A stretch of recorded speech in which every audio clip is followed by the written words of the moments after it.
इस वीडियो में आज हम लोग कुछ जियोग्राफिकल टर्म के बारे में समझेंगे। इससे पहले समझते हैं गल्फ के बारे में। गल्फ होता क्या है? जब कभी बड़े से लैंड मास को समुद्र की लहरों द्वारा पेनिट्रेट किया जाता है तो इससे गल्फ का निर्माण होता है।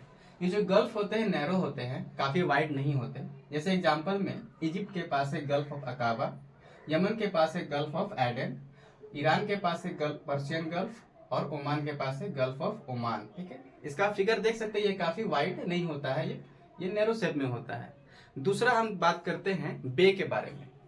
जब कभी गल्फ बड़ा रूप ले ले तो वो बे बन जाता है। ठीक है, जैसे बेस्ट एग्जांपल में देखें तो बे ऑफ बंगाल। ठीक है, और जो बे होता है इसका फिगर डिस्क्रिप्शन ऐसा है कि इसका जो शेप होता है वो कर्व होता है, लैंडमास के अंदर की ओर कर्व होता है, इसको हम लोग बे कहते हैं। ठीक है, तीसरा हम लोग समझते हैं वैली। वैली तो सभी जानते हैं, दो पहाड़ों के बीच का जगह को वैली कहा जाता है। और वैली काफी शेप में होता है, कोई कोई वैली वी शेप में भी होता है और कोई कोई यू शेप में भी होता है। इस वैली के बीच में नदियां बहती है, नहीं तो कुछ शहर भी बसाए जाते हैं। ठीक है, तीसरा है हमारा चौथा पेनिनसुला। पेनिनसुला किसे कहते हैं? जब कभी बड़े से लैंडमास को तीन तरफ से पानी से घिरा हुआ हो उसे पेनिनसुला कहते हैं। एग्जाम्पल में इजिप्ट के पास आप देख सकते हैं सिनाई पेनिनसुला, अरब तीन तरफ से पानी से घिरा हुआ है, जिसे अरब पेनिनसुला। और बेस्ट एग्जांपल हमारा इंडियन पेनिनसुला, जो कि तीनों तरफ से पानी से घिरा हुआ है। ठीक है, जब भी कोई बड़ा सा लैंडमास तीन तरफ से पानी से घिरा हुआ हो तो उसे पेनिनसुला ही कहा जाता है। अब बात करते हैं स्ट्रेट के बारे में। स्ट्रेट क्या होता है? जब कभी बड़े से वाटर बॉडीज को एक छोटी सी पतली सी चैनल उसे जोड़ती है, दो बड़े वाटर बॉडीज को, तो उसे स्ट्रेट कहते हैं। जैसे श्रीलंका और इंडिया के बीच एक स्ट्रेट है, इसको पाक स्ट्रेट कहते हैं, जो कि इंडियन ओशियन और बे ऑफ बंगाल को जोड़ती है।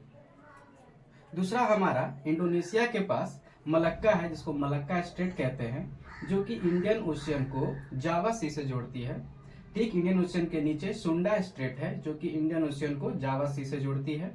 और एक हमारा बोर्नियो आइलैंड है। बोर्नियो आइलैंड के पास नीचे जावा सी और ऊपर सिलेब सी है, इसको एक पतली सी धारा जोड़ती है, जिसको हम लोग स्ट्रेट ऑफ माकासार कहते हैं। ठीक है, अब आता है हमारा इस्थमस। इस्थमस क्या होता है? जैसे हम स्ट्रेट में समझे कि दो बड़े वाटर बॉडीज को जोड़ने वाला पतली सी धारा क्या कहलाती है? स्ट्रेट कहलाती है। उसी तरह दो बड़े से लैंडमास को जोड़ने वाला पतला सा लैंडमास वो क्या कहलाएगा? इस्थमस कहलाएगा।